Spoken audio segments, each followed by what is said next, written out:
పరలోకమందున్న మా తండ్రి, మీ సత్యం వినడానికి తండ్రి ఎందరైతే ఆసక్తి కలిగి ఇక్కడ కూర్చున్నారో వారు ధన్యులు. మా మనసు తండ్రి ఆకలి వైపుకి, వాతావరణం వైపుకి తిరగక ఈ ప్రతికూల పరిస్థితుల్లో కూడా కేవలం సత్యమే ఊపిరిగా మీ వాక్యాన్ని వినడానికి మమ్మల్ని సిద్ధపరచండి, మమ్మల్ని రేపండి.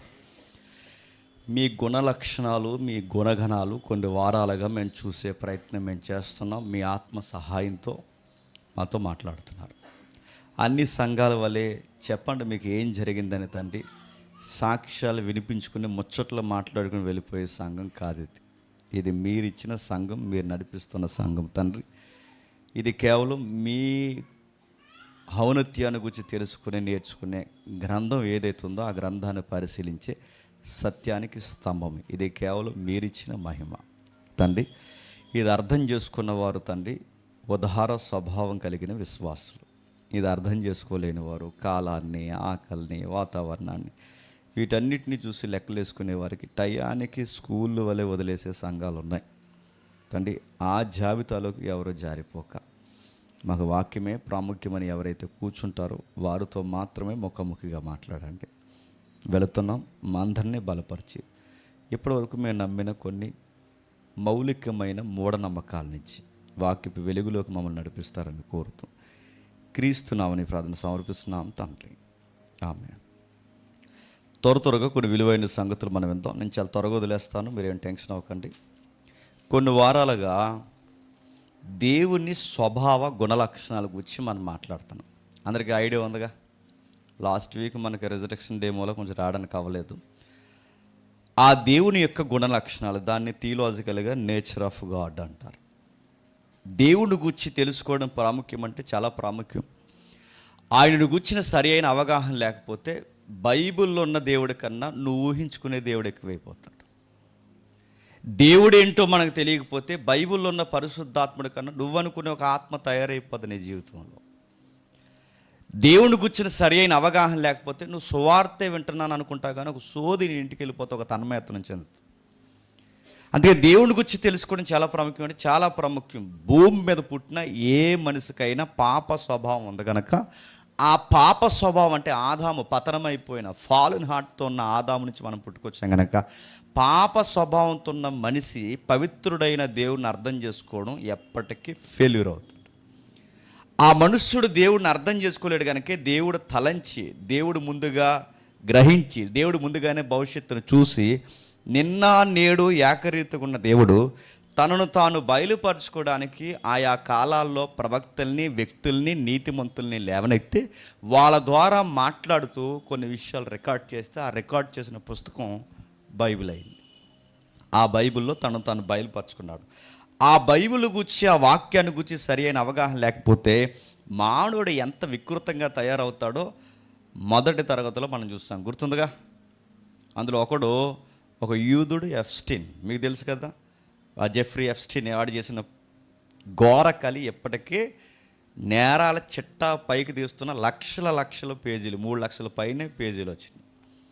అంటే ఒక యూదుడికి, ఒక దేవుని కుమారుడిని పిలువబడిన ఒక జాతిలో ఉన్న ఒక బిడ్డకి దేవుడు తెలియకపోతే ప్రపంచం ఎంత ఘోరంగా తయారైపోయింది. అమెరికా ప్రెసిడెంట్లు మొదలుకొని ఫేస్బుక్, యూట్యూబ్, ఎవరైతే ఉన్నారో గూగుల్ అధినేతలు అందరూ సాఫ్ట్వేర్, డబ్బు ఉన్నవాడు, ఆడు ఈడు అందరూ కలిపి ఆ డెవిల్ ప్రాక్టీస్లో కూర్చున్నారు. ఎందుకంటే కేవలం డైరెక్ట్ క్వశ్చన్కి డైరెక్ట్ ఆన్సర్ ఒకటే, దేవుడు తెలియకపోవడం వలన.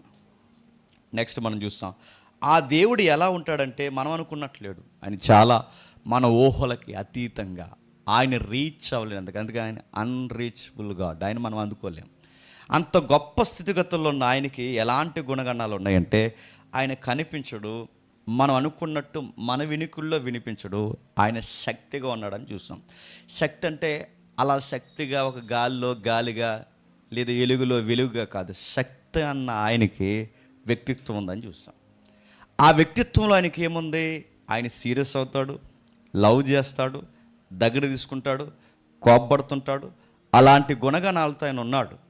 ఆయన గురించి ఇంకా మనం ఏమి నేర్చుకున్నామంటే ఆయనను గురించి ఆయన నిత్యుడై ఉన్నాడు. మనకులాగా ఒక రోజుకి నశించిపోవడం, మనకులాగా ఒక రోజు ప్రారంభం లేదు. అలాంటి ఆయన గురించి మనం ఇలా నేర్చుకుంటూ అంత గంభీర వ్యక్తిత్వం కలిగిన దేవుణ్ణి సాదాసీదాగా ఒక ఐడల్లో కూర్చోపెట్టకూడదు, అంటే ఒక విగ్రహంలో కూర్చోబెడతాడు. ఎందుకంటే అంత గంభీరమైన దేవుడిని ఒక విగ్రహంలో కూర్చోబెడితే దేవుడిని అవమానించడం, అందుకే విగ్రహారాధన వద్దంటాడు దేవుడు. ఇంకా మనం చూస్తే వచ్చి ఆయన గుణలక్షణాలు చూస్తూ, ఆయన గుణలక్షణాలు చూస్తూ అందులో ముఖ్యంగా ఎందుకు దేవుడు మనకు కనిపించడంటే టైంకి, స్పేస్కి, మ్యాటర్కి ఆవలున్నాడు ఆయన. అంటే మనం అనుకుంటున్న కాలానికి, ఆకాశానికి, పదార్థానికి ఆవలు ఉన్నాడు కనుక ఆ దేవుడు మనకు అర్థం కాడు. ఆయన చూస్తూ ఆయన గురించి లక్షణాలు మనం ఏం చూసామంటే, మొదటగా ఈ విశ్వానికి, మన కాలానికి, స్థలానికి, పదార్థానికి ఆవలు ఉన్నవాడుగా చూసి, రెండోది ఆయన నిన్న నేడు మార్పు లేని దేవుడిగా ఉన్నాడని చూస్తాం. మూడోది ఏం చూసామంటే సర్వశక్తి గల దేవుడు అని చూస్తాం. ఈరోజు మనం ఏం చూడబోతున్నామంటే హోమ్ని ప్రజెన్స్ అంటారు, అంటే సర్వవ్యాప్తి. అంటే ఏంటి, ఇది కొంచెం చాలా క్లారిటీగా తెలియాలి. ఈ క్లారిటీ చాలామందికి లేకే బహుదేవత ఆరాధన వైపుకి తిరిగిపోయారు. సర్వవ్యాప్తి అంటే సర్వవ్యాప్తి వేరు, సర్వాంతర్యామి వేరు. సర్వవ్యాప్తి అని బైబిల్ చెప్పింది తప్ప దేవుడు సర్వాంతర్యామి అని చెప్పలేదు. అంటే ఏంటని నన్ను సీరియస్గా చూడకండి. సర్వవ్యాప్తి అంటే వీటన్నిటి మీద ఆవహించున్నవాడు. ఆవహించడం అంటే తెలుసుగా, కోడి గుడ్లను బిడ్డల్ని తన రెక్కల కిందకి ఎలాగైతే తెచ్చుకుని అన్నిటి మీద ఇలా ఆవహించుంటుందో, దేవుడు కూడా అనంతమైన విశ్వాన్ని లేదా ఈ లోకాల్ని లేదా ఈ ఆకాశాల్ని తనలో ఇముడ్చుకుని ఉన్నాడు అన్నమాట. అంటే ఇంత విశ్వం మీద, ఇంత పదార్థం మీద, ఇంత ఆకాశం మీద ఆయన ఆవహించున్నాడంటే వ్యాప్తి చెందున్నాడు. సర్వవ్యాప్తే కానీ సర్వాంతర్యామి కాదు. అంటే సర్వాంతర్యం అంటే ఏంటి? సర్వాంతర్యం అంటే ఏంటంటే అన్నిట్లో దేవుడు ఉంటాడు అంట. అన్నిట్లో అంటే ఈ టేబుల్లో ఉంటాడు, ఈ సొక్కాలో ఉంటాడు, ఈ వాచ్లో ఉంటాడు, ఈ స్తంభంలో ఉంటాడు, ఈ క్లాత్లో ఉంటాడు. అంటే అన్నిట్లో దేవుడు ఉంటే ఏమని అర్థం చేసుకున్నాడు తెలుసా? ఇంకెలాగూ అన్నిట్లో దేవుడు ఉంటాడు కనుక దీన్నే ఏం చేశారు చెప్పండి? దేవుడిని చేశారు. దీన్నే ఏం చేశారు చెప్పండి? దేవుడిని చేశారు. అంటే వస్తువులకి, ఆకారాలకి ఎందుకు మొక్కుతానంటే దేవుడు సర్వాంతర్యం, అంటే అన్నిట్లో దేవుడు ఉంటాడు. ఆయన లేనిది ఏది లేదు కనుక అన్నిట్లో దేవుడు ఉంటాడు కనుక స్తంభాన్ని మొక్కినా తప్పలేదు, టేబుల్ని మొక్కినా తప్పలేదు, రోడ్డు మీద రాయిని మొక్కినా తప్పలేదు, చెట్టును మొక్కినా తప్పలేదు, దేన్ని మొక్కినా తప్పలేదని ఎందుకు అంటున్నారంటే వాళ్ళ సర్వాంతర్యం అనుకుంటే దేవుడు సర్వాంతర్యమే కాదు, సర్వవ్యాప్తి. కొంచెం జాగ్రత్తగా వినండి, కొన్ని కొత్త విషయాలు మనం నేర్చుకుంటాం. ఏమని బైబిల్ సెలవిస్తుందో ఒకసారి యెషయా గ్రంథం చూద్దాం. ఒకసారి యెషయా గ్రంథము 66వ అధ్యాయం. యెషయా గ్రంథం త్వరగా యెషయా గ్రంథము 66వ అధ్యాయం మొదటి 2 వచనాలు చూడండి. యెహోవా ఇలాగు ఆజ్ఞ ఇచ్చుచున్నాడు, ఆకాశము నా సింహాసనము, భూమి నా పాదపీఠము, మీరు నా నిమిత్తము కట్టడుద్దేశించిన ఇల్లు ఏ పాటిది? మీరు నాకు నివాస స్థానముగా కట్టనుద్దేశించినది ఏ పాటిది? అవన్నీ నా హస్తకృత్యములు, అవి నా వలన కలిగినవి, యెహోవా సెలవిచ్చున్నాడు. ఎంత బాగుందండి ఆ మాట. ఈ సైన్స్ క్వశ్చన్స్ రేజ్ చేయక మునిపే దేవుడు తనను తాను బయలుపరుచుకుంటున్నాడు. ఏమని చూడండి, యెహోవా ఇలాగ సెలవిచ్చున్నాడు, ఆకాశము నా సింహాసనము, భూమి నా పాదపీఠము, మీరు నా నిమిత్తము కట్టనుద్దేశించిన ఇల్లు ఏ పాటిది? వీలైతే ఒక స్పేస్ ఇమేజ్, అంటే మొత్తం బిగ్ పిక్చర్లో ఉండే ఒక స్పేస్ ఇమేజ్ ఏమంటుంది డౌన్లోడ్ చేయి. నేను అడుగుతున్నాను, ఆకాశం నా సింహాసనం అనగానే మేము జనరల్గా అడుగుతున్నాను, చెప్పండి ఇది ఏంటి? ఇది చర్చ అనకండి, ఏంటి చెప్పండి? భూమి. ఈ భూమిని అడుగుతాను, ఇది భూమి అయితే ఆకాశం ఏది? అంటే దేవుడు ఎక్కడ సింహాసనం వేసి కూర్చున్నాడు? మీ బొంద. అందుకే నేను చెప్తున్నాను, ఓ పట్టాన్న ఈ దేవుడు ఏంటో మనకు అర్థం కాలేదు. అక్కడ వరకు ఎందుకు, బైబిల్లో తనను తాను బయలుపరుచుకున్నప్పుడు ఆకాశాన్ని కూర్చున్న ఉనికి కూడా మనకు సరిగా తెలియదు. ఇంకా రాస్తూ ఆయన ఆకాశాన్ని సింహాసనంగా వేసుకున్నాడట. అంటే ఆకాశాన్ని సింహాసనంగా వేసుకున్నట్టే అంగారకుడి మీద వేసుకున్నాడా? చంద్రుడి మీద వేసుకున్నాడా? నక్షత్రాల మీద వేసుకున్నాడా? ఆయన ఆకాశను సింహాసనంగా వేసాడంటే ఎక్కడ సింహాసనంగా వేసాడు ఆయన? ఇది అందరికీ అర్థమవుద్దో లేదో నాకు తెలియదు, కానీ కాస్త థియలాజికల్ సబ్జెక్ట్స్ ఎవరైతే లాజికల్గా వింటారో వాళ్ళకి అర్థమవుద్ది ఈరోజు చెప్పేది. ఏం చెప్తున్నాడు, ఇంకేం చెప్తున్నాడు? యెరెమీయా గ్రంథం త్వరగానే ముగిద్దాం. యెరెమీయా గ్రంథము 23వ అధ్యాయం, యెరెమీయా గ్రంథం 23వ అధ్యాయం 23-24 వచనాలు చూడండి ఒకసారి. యెరెమీయా గ్రంథం 23వ అధ్యాయం 23-24 వచనాలు. నేను సమీపము నుండి దేవుణ్ణి మాత్రమేనా, దూరము నుండి దేవుణ్ణి కానా? యెహోవా సెలవిచ్చినదేమనగా, నాకు కనబడకుండా రహస్య స్థలముల్లో దాగోగలవాడు ఎవడైనను కలడా? నేను భూమి ఆకాశము అంతటా నున్నవాడని కాదా? భూమి, చెప్పండి, భూమి ఆకాశములు, ఒక్క ఆకాశం ఉందా? ఆకాశములు ఉన్నాయా? చెప్పండి. మీరు యూట్యూబ్లో కొడతారా, గూగుల్లో కొడతారా, కొట్టి అడగండి. ఎప్పటికీ సైన్స్ దగ్గర లేని సమాధానం ఏంటి చెప్పిన, విశ్వపు అంచు ఎలా ఉంటుందో ఎప్పటికీ సైన్స్ దగ్గర సరైన ఆన్సర్ లేదు. అందుకే విశ్వంలో ట్రావెల్ చేస్తే అంచుకి ఎక్కడికన్నా వెళ్తామంటే వెళ్ళం, ఎప్పటికీ వెళ్ళం. మరి వెళ్ళకపోతే ఏమవుద్దంటే, విశ్వంతో ఉండే ప్రమాదం ఏంటంటే, స్పేస్లో ఎక్కడైతే జర్నీ స్టార్ట్ చేస్తామో మళ్ళీ అదొక థియరీ ఉంది, ఎక్కడైతే జర్నీ స్టార్ట్ చేస్తామో మళ్ళీ అలాగే తిరిగి అక్కడికి వస్తామంట. అది ఎలాగండి అని మీరంటే ఒక విషయం చెప్తాం. సముద్రం ఒడ్డుకి వెళ్ళి, ఇప్పుడు వెళ్ళకండి, సముద్రం ఒడ్డుకి వెళ్ళినప్పుడు అక్కడ నిలబడి ఎలా చూసి, సముద్రం అలా చూస్తే ఒక అంచు కనబడుతుంది మీకు. అలా అంచు ఉందనుకుంటాం కానీ అంచు ఉండదు, అంచు అలా కనబడుతుంది. ఆ అంచు మీద నుంచి మీరు ట్రావెల్ చేసి అలాగంటే మీరు ఇంకా అలా ట్రావెల్ చేసుకుంటూ వెళ్ళిపోతే అటువైపు ఒక ఒడ్డు వస్తుంది. మళ్ళీ అలా ప్రయాణం చేసి మళ్ళీ అలా తిరిగి వస్తే మళ్ళీ ఎక్కడ ట్రావెల్ చేసావో చెప్పండి, అక్కడికి వస్తావు. దాన్ని భూమి సర్కిల్ మనకు అన్నారుగా, రౌండ్లో ఉంది కనుక ఎక్కడ ట్రావెల్ చేసామో అక్కడ. అందుకే విశ్వపు అంచును చూద్దామని ఎంత ప్రయాణం చేసినా బండి అంట చెప్పండి తిరిగి మళ్ళీ ఎక్కడికి వెళ్ళిందో చెప్పండి, అక్కడికి వస్తుంది. కానీ తిరిగి వచ్చేద్దాం అనుకుంటుంది, అనుకునే మన టైం లైన్లో లేదు. ఇది ఒక థియరీ అలా ఉందని. మరికొంతమంది ఏమన్నారంటే, అది సదునుగా అంటే అది ఫ్లాట్గా ఉంది కనుక దానిలో ట్రావెల్ చేసినా మళ్ళీ ఎలాగెళ్ళి ఎండ్ అవుతాం ఎప్పటికీ తెలియదట. బైబిల్లో ఊరకే కొన్ని పదాలు మనకు కనబడుతున్నట్టు మనకు అనిపిస్తే కానీ దాన్ని సైన్స్ టెంపర్లోకి తీసుకొచ్చి దాన్ని ఆలోచిస్తే మన ఊహలకు కూడా దేవుని యొక్క ఉనికి మనకి అందదు.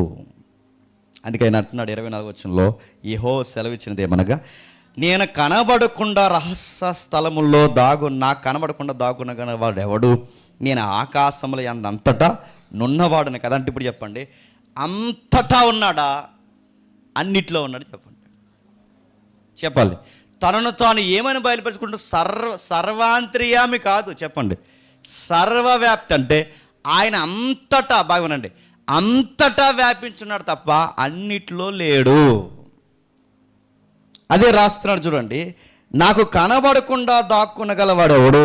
నేను అంతటా ఉన్నవాడిని కదా. అంటే ఈయన ఇక్కడ ఉంటాడు, బాగా వినండి, అక్కడ ఉంటాడు, ఇంకా వినండి, మరొక ఆకాశంలో ఉంటాడు, ఇంకా వినండి, పాతాళంలో కూడా తన ఉనికిని చూపించగలడు, ఇంకా వినండి, సముద్ర గర్భంలో చూపించగలడు.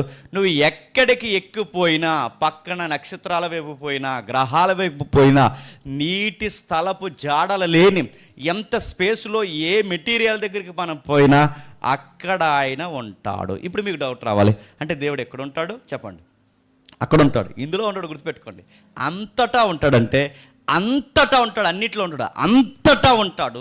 అంతటా ఉన్నప్పుడు మరి ఎందుకు కనబట్టలేదు? ముఖ్యాంశాలు మరోసారి చెప్పండి. మరి అంతటంటే ఇప్పుడు దేవుడు పక్కన ఉన్నాడా? ఉన్నాడు. నా పక్కన ఉన్నాడా? ఉన్నాడు. మీ పక్కన ఉన్నాడా? ఉన్నాడు. నక్షత్రాల దగ్గరికి వెళ్తూ ఉంటాడు? ఉంటాడు. ఎక్కడికి వెళ్ళినా ఉంటాడు. ఆయన ప్రజెన్స్ అన్నిటి దగ్గర ఉంది. ఆయన ప్రజెన్స్ అన్నిటి దగ్గర ఉన్నప్పుడు మరి ఎందుకు కనబట్టలేదు? ఇంతకన్నా డీప్గా వెళ్ళకూడదు అనుకుంటున్నాను, ఎండ ఎక్కువ ఉంది. మరి అన్నిటి దగ్గర ఉన్నప్పుడు మరి ఎందుకు కనబట్టలేదంటే ఆయన ఉంటాడు. అంటే ఆయన ప్రజెన్స్ ఇక్కడ ఉంది, అక్కడ ఉంది. ఇప్పుడు ఇక్కడ ఉన్నాం మనం ఇండియాలో ఉన్నప్పుడు ఇండియాలో ఏం జరుగుతుంది ఇక్కడే మనకు తెలుసు. కానీ దేవుడు ఏంటి చెప్పినా, ఇండియాలో ఏం జరుగుతుందో తెలుసు ఆయనకి. ఇప్పుడు మనకు నైట్ అయ్యే దేశాలు ఉన్నాయి, అమెరికా, అక్కడ ఏం జరుగుతుందంటే వన్ టైం లైన్లో ఎక్కడేం జరుగుతుందో అన్నీ ఆయన తెలుసు.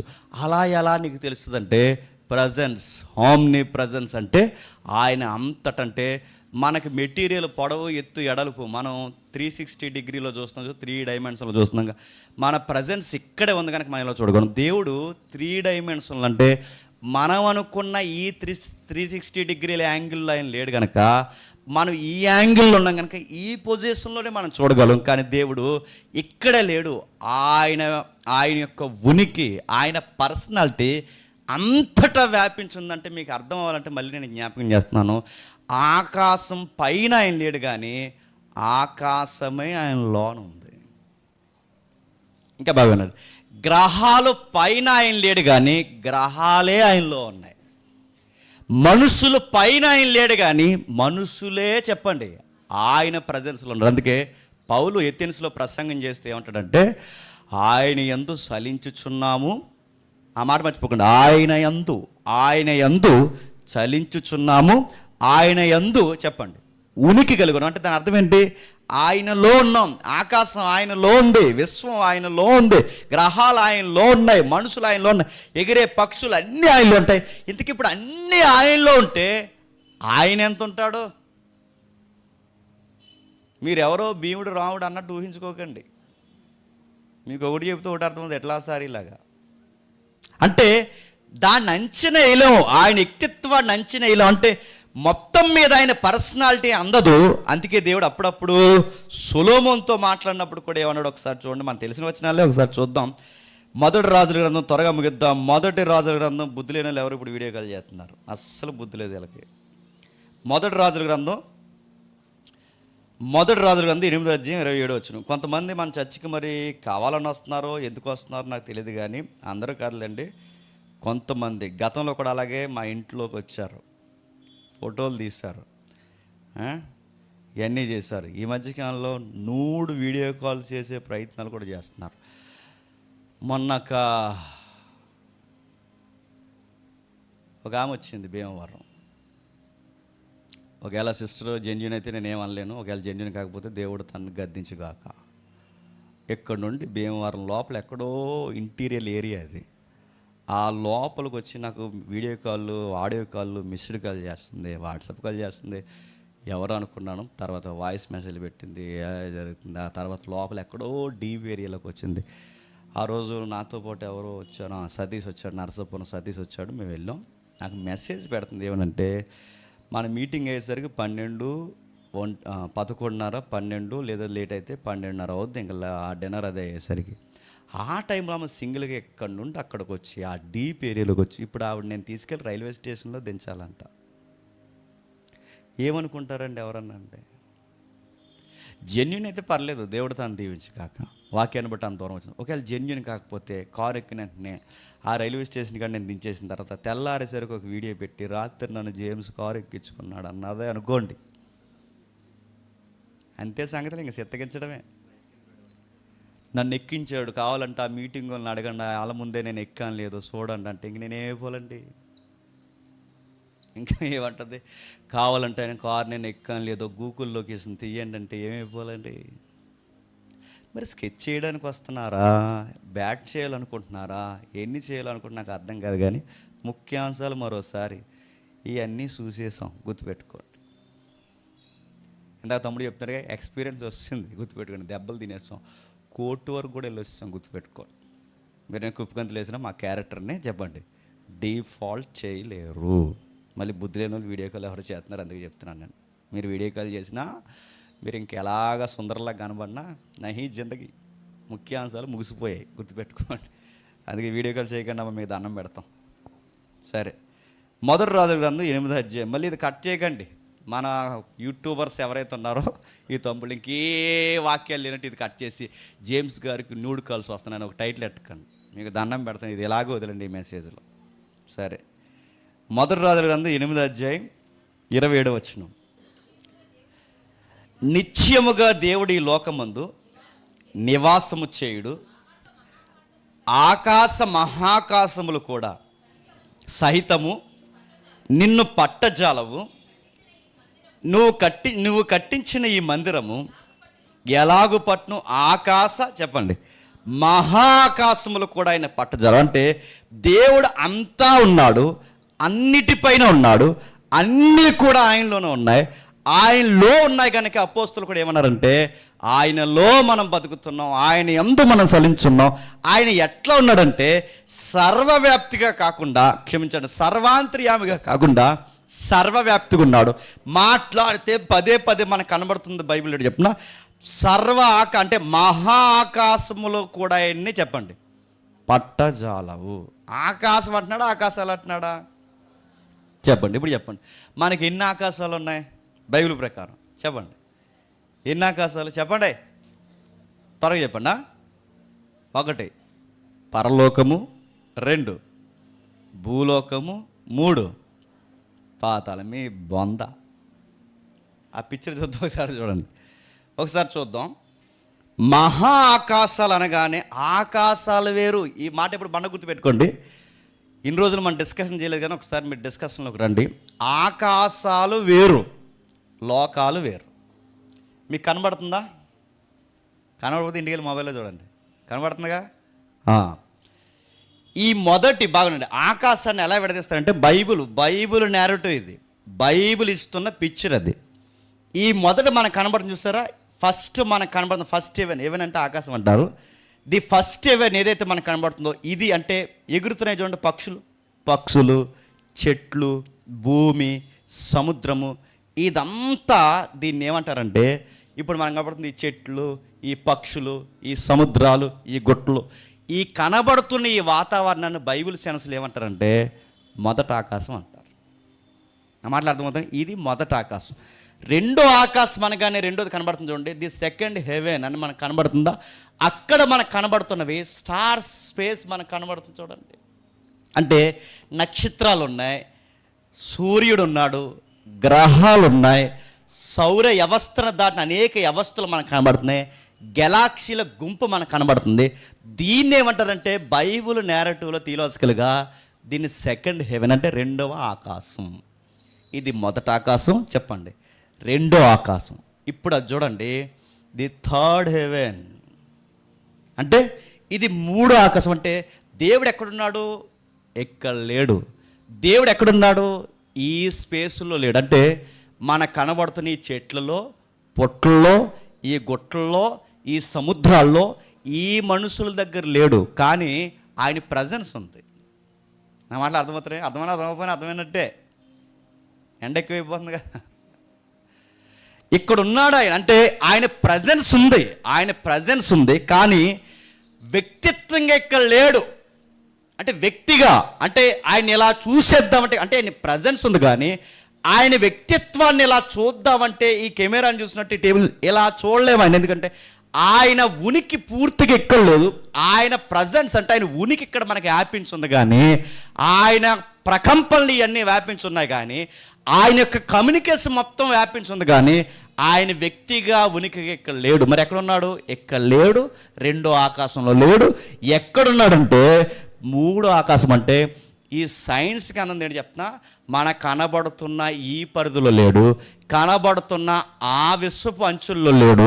ఇంకా ఎక్కడుండంటే ఆ కనబడుతున్న స్పేస్, ఆకాశం చూసారా, అది కూడా దాటిపోతే మన లాస్ట్ టైం మనం చదివాం మహా ఆకాశం అని చదివాం చూసారా, ఆ మహా ఆకాశం, దాన్నే అతి పరిశుద్ధ స్థలం, దాన్నే మహోన్నతమైన స్థలం. అక్కడ ఉన్నాడు ఆయన. ఆయన ఇలా చూడాలనుకుంటే అక్కడికి వెళ్తే కనబడతాడు. ఆయన కేవలం కనబడకుండా ఆయన ఉన్నాడని ఉనికి తెలియాలంటే జస్ట్ ఇందులో లేఖనాలను బట్టి అబ్జర్వ్ చేస్తే ఆయన కమ్యూనికేషన్ ఇక్కడ కనెక్ట్ అవుతున్నట్టుంటుంది. అంటే ఆయన కమ్యూనికేట్ అయ్యేది ఈ రెండిట్లో అవుతాడు, కానీ పూర్తిగా ఆయన చూడాలనుకుంటే ఈ టైం లైన్లో ఉన్నా కనబడ్డు, చెప్పండి, ఈ టైం లైన్లో ఉంటే అసలే కనబడ్డు, ఆ టైం లైన్లో ఉంటే ఆయన వర్క్ అంటే ఆయన హస్త కృత్యములు ఎలా ఉన్నాయో అది చూడగలం తప్ప, ఆయన వ్యక్తిత్వాన్ని ఎలా ఉందో అర్థం చేసుకుని ఒక ఉనికిగా ఒక రెఫరెన్స్గా చూడగలం తప్ప అందులోకి వెళ్తే కానీ ఆయన కనబడ్డు. నా మాటలు మీకు అర్థమవుతున్నాయా? ఇప్పుడు బాగుందండి. ఇక్కడేమో మనం ఉన్నాం, బాగున్నాలి. ఇక్కడ ఎవరున్నాం? ఫస్ట్ ఆకాశం ఎక్కడ ఉన్నాం? ఎవరున్నాం? మనం ఉన్నాం, పక్షులు ఉన్నాయి, చెట్లు ఉన్నాయి, చంద్రుడు క్షమించండి, పక్షులు ఉన్నాయి, చెట్లు ఉన్నాయి, సముద్రాలు ఉన్నాయి, మనం ఉన్నాం, జీవరాశి ఉంది. మొదట మూడో ఆకాశంలో ఎవరున్నారు? మూడాకాశం అంటే అదే. మూడాకాశం అంటే పాతాళం పెట్టకండి, చాలామంది అలాగే చదివేశారు. మూడో ఆకాశం, ఆకాశం వేరు, లోకం వేరు, గుర్తుపెట్టుకోండి. లోకం వేరు, చెప్పండి, ఆకాశం వేరు. మూడో ఆకాశంలో ఎవరున్నారు? దేవుడు ఉన్నాడు. మొదటి ఆకాశంలో ఎవరున్నారు? మనం ఉన్నాం. మరి మధ్యలో ఎవరుంటారు? ఇంకోటి ఉంటుంది, జీవించు. మధ్యలో ఎవరుంటాడో, ఎవడుంటాడో ఒకసారి మీరు చూడండి. అలా కొంచెం జూమ్ చేయి, మీకు ఏయో కనబడుతున్నాయి చూడండి. కొమ్ములు వేసుకుని, కళ్ళు వేసుకుని, సెకండ్ కళ్ళు వేసుకుని ఏయో కనబడుతున్నాయి. గబ్బిలాలు కాదు, చెప్పండి, దురాత్మల సమూహం. పౌలు దాన్ని ఎక్స్పోజ్ చేసాడు. ఏమన్నా చెప్పిన, ఆకాశ మండలం మందున్నా, చెప్పండి, దురాత్మ. అందుకే స్పేస్ అట చాలా డేంజరస్గా ఉంటుందట, డార్క్గా. మీరు లైవ్ ఇంటికి వెళ్ళాక తలుపులు వేసేసుకోండి. ఇంటికి వెళ్ళిన తర్వాత తలుపులు వేసుకుని లైట్స్ ఆఫ్ చేసి విశ్వం లైవ్లో చూపించే వీడియోస్ ఉన్నాయి. నాసా లైవ్ వీడియోస్ అని, స్పేస్ లైవ్ వీడియోస్ అని మీరు కొట్టి అలా కొంతసేపు అలా చూడండి. లైవ్ ఇప్పుడు కనబడుతుంది. మీరు విశ్వాన్ని అలా చూడండి, చాలా డార్క్గా కనబడుతుంటుంది. అందుకే వాడిని ఏమని పోతే చెప్పిన, చీకట శక్తి, దురాత్మల సమూహం. ఆడు ఎక్కడా ఉండలేడు, గుర్తుపెట్టుకోండి. ఆడు హెవెన్లో ఉండలేడు. ఆడు హౌస్ ఎక్కడరా అంటే చెప్పండి, అక్కడికి వెళ్ళి అందరూ అన్నారట, స్పేస్ వాక్ చేస్తామన్నారట. స్పేస్ వాక్ చేస్తే దేవుడు కనబడ్డా, ఆ స్పేస్లో నువ్వు ఎంత తిరిగినా ఎవడు కనబడతా చెప్పండి. నువ్వు ఎంత తిరిగినా వాడు కనబడ్డగా, క్షమించండి, దేవుడు కనబడ్డగా ఎవరు కనబడతా చెప్పండి, ఆడు కనబడతాడు. ఒకవేళ కనబడితే ఒకవేళ అలాంటి కెమెరాలు డెవలప్ అయితే ఏదో యాంటీ ఎనర్జీ ఏదో పనిచేస్తుందని మాత్రం ఒకరోజు ఖచ్చితంగా సైన్స్ అంత ఎత్తుకెగితే పట్టుకుంటుంది. అక్కడ ఉంటాడు అంటే ఆడు అక్కడ ఉంటాడు, ఇక్కడికి వస్తాడు. ఆడికి ఏజెంట్లు ఉంటారు కదండి. సెంట్రల్లో ఉన్న వాళ్ళకి స్టేట్లో ఎలా ఉంటారో, స్టేట్లో ఉన్న వారికి పంచాయతీలు ఎలా ఉంటారో, ఆడ సెంట్రల్ అయితే ఆడ ఏజెంట్లు ఉంటారు. ఆడ ఏజెంట్లు అప్పుడప్పుడు చచ్చిపోతారు. నా మాటలు అర్థమవుతుంది. అప్పుడప్పుడు చచ్చిపోతారు, వీడియో కాల్ చేస్తారు. అప్పుడప్పుడు ఆడు చచ్చిగా ఆడు రకరకాలుగా వస్తుంటాడు, రకరకాల పని చేస్తాడు. ఆడు పిల్ల బచ్చాగా వాళ్ళందరంటే ఆడు పెద్దోడేలండి. ఆ వచ్చి ఏం చేస్తారంటే మనల్ని రేపుతారన్నమాట. నేను అడుగుతున్నాను, పవర్స్ ఉన్నాయా అంటే యాంటీ పవర్స్ ఉన్నాయి. పాజిటివ్ పవర్ ఉందంటే థర్డ్ హెవెన్లో ఉన్నాయి. ఆయన మనకి అనుకూలమైన శక్తిగా అక్కడి నుంచి ఆయన ఉనికి కలిగి ఉన్నాడు. మనకి యాంటీగా పనిచేసే మరొక పవర్ ఉందంటే అది పనిచేస్తుంది. దాని టెస్ట్ అక్కడ వేసుకుంది. ఇన్నిటి మీద బాగునండి, వీటన్నిటిని దేవుడు చెప్పండి ఆవహించున్నాడంట. సాతానగోడైనా ఆయన ఉనికిలోనే ఉండాలి, నువ్వైనా ఆయన ఉనికిలో ఉండాలి. అంటే ఈ వచనాల భావం నీకు నాకు ఏం చెప్తుందంటే, అన్నిటిపైన ఆవహించున్నప్పుడు దావీదు అంటాడు, నీ కళ్ళు గప్పి నేను ఎక్కడికి దాటిపోగలను. మన పాట అదే కదండి. నేను ఎక్కడికి పోగలను, నేను కూర్చుంటుట, లేచుట, నేను నా నాలుకకు మాట రాకమునిపే. అంటే నువ్వు ఇక్కడ లేవనడానికి లేదు, నువ్వు అన్నిట్లో ఉన్నావు, అన్నిటిపైన వ్యాపించున్నావు. క్షమించండి, అన్నిటిపైన వ్యాపించున్నావు. అన్నిటిపైన వ్యాపించుంటే నీ కమ్యూనికేషన్ దాటి నేను ఎక్కడికి పోగలను? చివరికి పాతాళానికి పోయి దాక్కుందాం అనుకున్నానా, అక్కడ నీ ప్రజెన్స్ ఉంటుంది. గ్రహాల్లోకి పోయి దాక్కుందాం అనుకున్నానా, అక్కడ నీ ప్రజెన్స్ ఉంటుంది. నేను ఎక్కడికి నేను దాటిపోలేను, కానీ నీ ప్రజెన్స్ ఉంది. నీ పర్సనాలిటీ, నీ ప్రజెన్స్ ఉంటే నీ పర్సనాలిటీ ఎక్కడ ఉందంటే మూడో ఆకాశంలో ఉంది. అందుకే పౌలు ఏమంటాడు తెలుసా, 14 సంవత్సరాల క్రితం ఒక మనుషుడు చనిపోయాను. తెలుసు కదా, వచనం చదివగా 2 Corinthians 12వ అధ్యాయం ఉంటుంది. 14 సంవత్సరాల క్రితం ఒక మనుషుడు చనిపోయాను. ఆ మనుషుడు మూడో ఆకాశానికి, మూడో లోకానికి కాదు చెప్పండి, మూడో ఆకాశానికి కొనుపబడును. వశింప సఖ్యము కాని మాటలు, అంటే ఆ యూనివర్స్లో, థర్డ్ యూనివర్స్లో వశింప సఖ్యంగా నా మాటలు ఆ వ్యక్తి వింటున్నట్టు నాకు వినబడుతుంది. అవి మనుషులు చెప్పండి పలకజాలదు. అంటే ఆ లాంగ్వేజ్ వేరు, ఆ గ్రావిటీ వేరు, ఆ సౌండ్ ట్రావెల్ వేరు. అది మనం వినలేం, అది మన ఊహలకు అందదు, అది మనకు అర్థం కాదు. అందుకే పౌలు ఏమన్నాడంటే, నాకు తెలుస్తున్నట్టే ఉంది కానీ మాట్లాడదామంటే మాట్లాడలేం, చూస్తున్నట్టే అనిపిస్తుంది కానీ చూడడానికి ఈ కళ్ళు సరిపోవు. ఆ మూడో ఆకాశంలో ఉన్నాడు. అంటే 3 ఆకాశాలు ఉన్నాయి బైబిల్ ప్రకారం. చెప్పండి, యూదులు 7 ఆకాశాలు అన్నారు, అది పక్కన పడేయండి. బైబిల్ ప్రకారం పౌలు కన్ఫర్మ్ చేశాడు, బైబిల్ ప్రకారం 3 ఆకాశాలు ఉన్నాయి. బైబిల్ ప్రకారం చెప్పండి 3 లోకాలు ఉన్నాయి. 3 లోకాలంటే దేవుడుండే లోకము చెప్పండి, మనుషులుండే భూలోకము, రెండోది చచ్చిపోయిన ఆత్మలు, అంటే చచ్చిపోయిన మనుషుల ఆత్మలు ఉన్నాయి చూసారా, ఆ ఆత్మలు ఉండే లోకం, దాన్నే పాతాళం అంటారు. అంటే పరలోకము, భూలోకము, పాతాళ లోకం, ఇది 3 లోకాలు. మరి ఆకాశాలు అంటే ఏంటంటే థియలాజికల్గా విడదీస్తే మనం ఉంటున్నది స్పేస్, కనబడుతున్న విశ్వము, దానికి దాటి వెళ్ళిపోతూ ఉండేదే చెప్పండి 3వ ఆకాశం. అక్కడ ఉన్నాడు దేవుడు.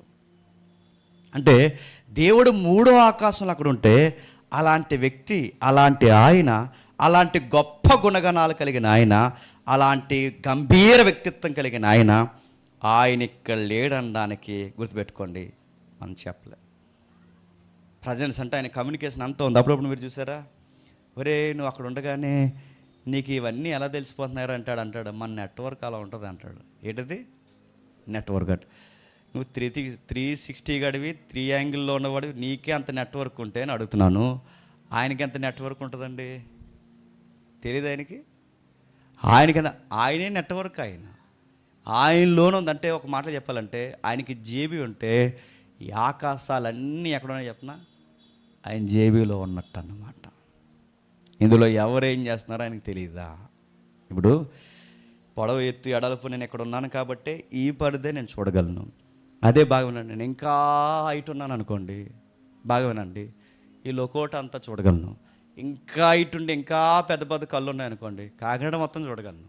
ఇంకా సైజు పెరిగిపోయాను అనుకోండి, చెప్పండి నా జిల్లా చూడగలను. ఇంకా పెరిగిపోయాను అనుకోండి, ఇంకా పెద్ద కళ్ళు జూమ్ చేసే కళ్ళు ఉన్నాయనుకోండి, రాష్ట్రం మొత్తం చూడగలను, చూడలేను. ఇంకా అలా పెద్ద అయిపోతే ఏమవుతుందని చెప్పండి, ప్రపంచం కూడా చూడలేనా? అంటే పర్సనల్ మీకు అర్థం అవ్వడానికి మాత్రం చెప్తున్నాను. దేవుడు అంతకు మించి ఉన్నాడు, గుర్తుపెట్టుకోండి. అన్నిటిపైన ఉన్నాడు, అంతకు మించి ఉన్నాడు. ఇంత గొప్ప గణాలు కలిగిన దేవుడు తన విశ్వవ్యాప్తంగా ఆయన ప్రయాణం చేస్తూ ఆయన చేస్తున్న పని ఏంటో ఒకసారి యెషయా గ్రంథము 43వ అధ్యాయం, యెషయా గ్రంథము 43వ అధ్యాయం, యెషయా గ్రంథము 43వ అధ్యాయం మొదటి 2 వచనాలు చూడండి, ముగిద్దాం. అయితే యాకోబు నిన్ను సృజించిన వాడగు యెహోవా, ఇశ్రాయేలు నిన్ను నిర్మించినవాడు ఇలాగూ సెలవిచ్చుచున్నాడు, నేను మిమ్మల్ని విమోచించి ఉన్నాను, భయపడకము, పేరు పెట్టి నేను పిలిచి ఉన్నాను, నీవు నా సొత్తు, నేను మీకు తోడయుందును. నదుల్లో పడి వెళ్ళినప్పుడు అవి నీ మీద పొరలి పారవు, నీవు అగ్ని మధ్య నడిచినప్పుడు కాలిపోవు. ఏమని చెప్తాడు, ముగిద్దాం, జాతికి వినండి. దేవుడు ఎక్కడంటే ఆయన అగ్నిలో ఉండగలడు, ఎక్కడైనా అంటే ఆయన కమ్యూనికేషన్ నెట్వర్క్ ఎక్కడైనా ఉండగలడు, కానీ ఆయన్ని 2 కళ్ళతో చూడాలంటే మాత్రం చెప్పండి చూడలేము. మోసే అడిగాడు, ఇందాక తమ్ముడు చెప్పాడుగా, మోసే అడిగాడు, ప్రభా ఏంటి డిజైర్ ఏంటని అడిగితే మోసే అన్నాడు, ఏం లేదు ప్రభు ఒకసారి కనిపించా అన్నాడు. కనిపించేటప్పుడు దేవుడు అన్నాడు మోసేతో, నువ్వు నన్ను చూడలేవు, కానీ నా మహిమను చూస్తావు. అంటే నా కమ్యూనికేషన్కి ఒక ఇమేజ్ ఉంది, దాన్ని చూడగలవు తప్ప నా పర్సనాలిటీని చెప్పండి నువ్వు చూడలేవు.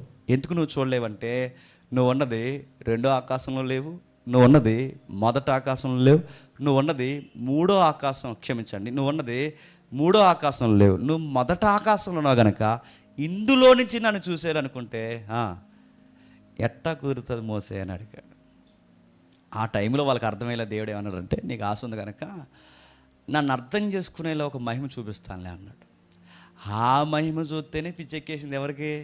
మోసేకి. అది చూస్తేనే మోసేకి పిచ్చి పడితే మొత్తం దేవుడు ఎలా ఉంటాడో చూడాలంటే మీకు డౌట్ వస్తుందో లేదో, పోనీ చచ్చిపోయే కన్నా చూస్తామంటే చెప్పండి, అప్పుడు చూడమా? మీకు ఎప్పుడు చూడాలనిపించలేదు దేవుడిని? నాకు చూడాలనిపించి అడిగాను ఒక ఆయన్ని, ఎలా ఉంటాడని అంటే సామంసాయిగా ఉంటాడు అన్నాడు. మరి ఎవరిని చూస్తాడేటో. ఇంకోటి డౌట్ ఉందండో, కొంచెం థియలాజికల్గా ఇది కొంచెం రైటే, కొంతమంది నమ్మరు, కానీ చాలామంది దేవుడు కనబడుతున్నారు అంటారు చూసారా? ఎందుకు అలా అంటారు? నిజానికి కొంతమందిని చూస్తే వాళ్ళు అబద్ధాలు ఆడరు, నిజంగానే వాళ్ళకి దేవుడు కనబడుతున్నారని చెప్తారు. వాళ్ళు నిజంగానే వాళ్ళకి దేవుడు కనబడుతుందని వాళ్ళు ఎలా అంటారు? వాళ్ళు నిజానికి వాళ్ళు అబద్ధం ఆడాల్సిన అవసరం లేదు, అంత ఉందా స్థానంలో ఆ ఏజ్లో. మరి వాళ్ళకి దేవుడు కనబడ్డగా అంత గంభీరమైన దేవుడు మూడో ఆకాశంలో ఉంటే ఆయన కనబడతాడు కదా, మరి ఆయన కనబడ్డ కదా, ఆయన కనబడ్డని వీళ్ళు ఎలా చెప్తున్నారంటే దాని అర్థం ఏంటంటే గుర్తుపెట్టుకోండి. మన మైండ్కి ఒక విధానం ఉంటుంది. ఎక్కువ దేవుడు ఇప్పుడు నేను ఇక్కడ మోకాలు వేసి ఒక 3-4 రోజులు ఉపవాసం ఉండలేదు, ఒక 40 రోజులు ఉపవాసం ఉండి నా మైండ్ సెట్ చేసుకుని నువ్వు కనబడితే కానీ నేను ఎక్కడి నుంచి వెళ్ళను, అసలు నువ్వు నాకు కనబడాల్సిందనే మైండ్లో నేను బ్లైండ్గా ఫిక్స్ అయిపోయాను అనుకోండి. ఆయన కనబడ్డగానే చెప్పండి, బైబిల్లో ఒకడు ఉన్నాడు, ఎవడు చెప్పండి, ఆడే వెలుగు దూతకొచ్చి బిడ్డ టెన్షన్ నాకు ఫాస్టింగ్ ఉంటున్నావు కదా, లేచి చెప్పండి, నిన్ను అడుగు కట్టుకనగానే మనకి ఏదో వెలుగు వచ్చినట్టు, ఎవరో వెలుగులోంచి దేవుడు మనతో మాట్లాడుతున్నట్టు. ఈ సిన్నులన్నీ ఎవడే చెప్పనా? సాతానగాడివి. అంటే దేవుడు మనకు కనబడ్డ కానీ అక్కడక్కడ గుర్తుపెట్టుకోండి, కొంతమంది సాక్ష్యాలు వింటుంటే మాకు ఏదో వెలుగు వచ్చినట్టు అనిపించిందంటే బహుశా చెప్పండి, బహుశా ఆడిగానే వచ్చాడేమో. అప్పుడప్పుడు మాకు దేవుడు మాట్లాడినట్టు అనిపిస్తుందంటే బహుశా చెప్పండి ఆడే మాట్లాడుతున్నాడేమో. అదేంటండి మరి దేవుడు కనబడ్డా దేవుడు మాట్లాడంటే, ఇంత బైబిల్ ఉన్నప్పుడు, ఇంత గ్రంథం ఉన్నప్పుడు ఇందులో లేకుండా కొత్తగా నీకు చెప్పేదేముంది? లేదంటే పలానా తారీఖున పలానా రోజు షెడ్ వేయమని దేవుడు చెప్పాడంటే, షెడ్కి దేవుడు రావాల్సిన అవసరం ఉందా చెప్పండి? ఈ షెడ్కి డేవిడ్, సుధాకర్, జేమ్స్ మీరందరూ కలిసి ఏ రోజు మీరు షెడ్ వేస్తారంటే అని నాకు దేవుడు చెప్పాడు అన్న. ఈ నమ్ముతారా నమ్మరా చెప్పండి? రేపటికల్లా డబ్బులు ఇచ్చేస్తారు మీరు. ఎవరో ఇదిగో 24వ తారీఖు కల్లా దేవుడు నన్ను సెట్ చేయమని నన్ను ప్రేరేపించాడు. రాత్రి నాకు అనమాట ఎవరా యవనుల పేర్లు కూడా చెప్పమన్నాడంటే ఎవరన్నా చెప్ప నడుతున్నాను. ఇలాంటి మాటలన్నీ ఒకటి వాళ్ళకి సైకలాజికల్గా మైండ్లో ఫిక్స్ అయిపోయి ఉండాలి. లేదా అంతకు మించి వాళ్ళకి నిజంగా ఏదైనా కనబడ్డదంటే బహుశా చెప్పండి వాడే కనబడ్డాడేమో. వాడు చెప్తాడు, వాడు ఎలా చెప్తుంటాడు, అక్కడికి వెళ్ళమంటుంటాడు, ఇక్కడికి వెళ్ళమంటాడు, చెప్తున్నాడు. వాక్యంలోంచి కాకుండా, ప్రసంగంలోంచి కాకుండా, పరిస్థితుల్లోంచి కాకుండా ఏదో డైరెక్ట్ వెలుగు నా దగ్గరకు వస్తుందని ఎంత పెద్దవారు మీకు చెప్పినా నేను మళ్ళీ చెప్తున్నాను, దాన్ని సస్పెక్ట్ చేయండి, అనుమానించండి, పూర్తిగా దాన్ని చెప్పండి నమ్మకండి, దాన్ని పూర్తిగా వ్యతిరేకించండి. మనకి లేఖనం చెప్తుంది దేవుడిని చెప్పండి మనము అర్థం చేసుకోలేనంత ఉన్నతమైన స్థితిలో ఆయన ఉన్నాడు. ఆ ఉన్నతమైన స్థితి కలిగిన దేవుడు ఏమన్నాడంటే, నా ప్రజెన్స్ దాటి మీరు ఎక్కడికి చెప్పండి పోలేరు. అంటే దేవుని గుణలక్షణాలు, ఈ లక్షణం నేర్చుకోవడం వల్ల మాకు ఏంటి దీనివల్ల ఉపయోగం అంటే భయం వస్తుంది. భయం అంటే ఏంటి? అమ్మో నేను రహస్యంగా ఆయన దగ్గర ఏది చెప్పండి దాయలేను, నా పేరెంట్స్ దగ్గర దాయగలను, నాకు కావాల్సిన వారి దగ్గర నేను దాయగలను, నా ఫ్రెండ్స్ దగ్గర నేను దాయగలను. కానీ నేను ఎంత డార్క్ సీక్రెట్ ఏరియాకి వెళ్ళి నేను ఎంత డార్క్ వర్క్ నేను చేసినా ఆయన కన్నులకి కనబడకుండా నేను ఏది దాయలేను. ఆయన అంతటా వ్యాపించున్నాడు, ఆయన అంతటా కమ్యూనికేషన్ కలిగి ఉన్నాడు. ఆయన దాటిని అందుకే దావీదు భయం వేసేదంట. దావీదు అన్నాడు, నేను ఎక్కడికి నీ ఉనికిని దాటిపోగలను, నేను ఎక్కడ పోగలను? తల్లి గర్భంలో పడినది మొదలుకొని ఈరోజు ఎదిగి రేపు పొద్దున్న నేను ఏం చేయబోతున్నాను అన్నీ నీకు ముందుగానే నీకు తెలుసు. ఎందుకంటే మా అంతటి మీద నువ్వు వ్యాపించి ఉన్నావు. ఎబ్రీ పత్రిక ముగించేద్దాం ఒకసారి.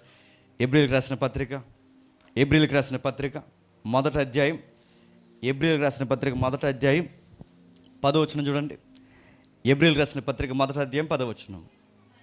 మరియు ప్రభువా నీవు ఆదియందు భూమికి పునాది వేసితివి, ఆకాశములు కూడా నీ చేతి పనులే, అవి నశించును కానీ నీవు నిలిచిందువు, అవి అన్నీ వస్త్రము వల్లే పాతగిల్లును, అవి వస్త్రము వల్లే మార్చబడును కానీ నీవు ఏకరీతిగానే ఉన్నావు, అవి వస్త్రము వల్లే పాతగిలను కానీ ఉత్తరీయుల వల్లే వాటిని మడిచివేయదు కానీ అవి వస్త్రం వల్లే మార్చబడిన కానీ నువ్వు ఏకరీతిగా ఉన్నావు, నీ సంవత్సరాలు తరగవని చెప్పుచున్నాడంటే ఇక్కడ ప్రభు అయిన యేసుక్రీస్తు వారిని గురించి సందర్భం మాట్లాడుకుంటే ప్రభు అయిన యేసుక్రీస్తు వారు దైవం ఎలా ఉందని రాస్తున్నాడు చూడండి. అక్కడ ఆకాశాలు నశించిపోతాయి, గ్రహాలు నశించిపోతాయి, కనబడుతున్న ఈ 2 ఆకాశాలు నశించిపోతాయి, కానీ దేవుడికి ఎప్పటికీ తరగనంత వయసు ఉందంట. అంటే వయసు ఇంక తరగదనే పదం కన్నా ఆయనకి వయసే లేదు. అందుకే గతించిన తరగతిలో మీకు చెప్పాను, ఆయన బాలుడా కాదు, ఆయన వృద్ధుడా కాదు, ఆయన నడి వయసులో ఉన్నవాడా కాదు.